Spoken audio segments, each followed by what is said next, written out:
Good morning friends. আমার শরীরটা আজকেও আবার খারাপ হয়েছে। তো রান্না করব হচ্ছে যে শাক বাচ্ছি, শাকের ভাজা হবে। আর আজকে হচ্ছে হোলি, তো সবাইকে হোলি পূর্ণিমার সবাইকে শুভেচ্ছা। তো সেরকমভাবে রং টং মাখিনি, মাখার ইচ্ছা নেই, জোর করে রং মাখাচ্ছিল, বোন ছিল তো আর হাজবেন্ড দুজন। তো দেখলে বুঝতেই পারবে যে আমার একদম কোনো ইচ্ছা নেই, শরীর না ভালো থাকলে কোনো কিছুই ভালো লাগে না।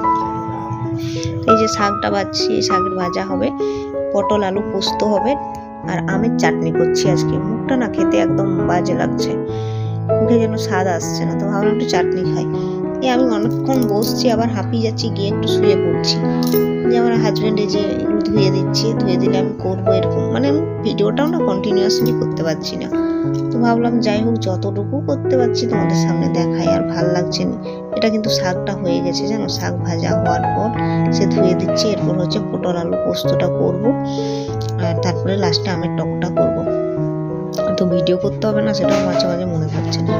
এই যে পটল আলুটা কাটা হয়ে গেছে, কেটে দিয়েছি। এরপর এটা রান্না হবে পোস্ত দিয়ে। একটু চিংড়ি মাছ হলে ভালো হতো, তো চিংড়ি মাছ আমার শরীরের জন্য আর খাইনি।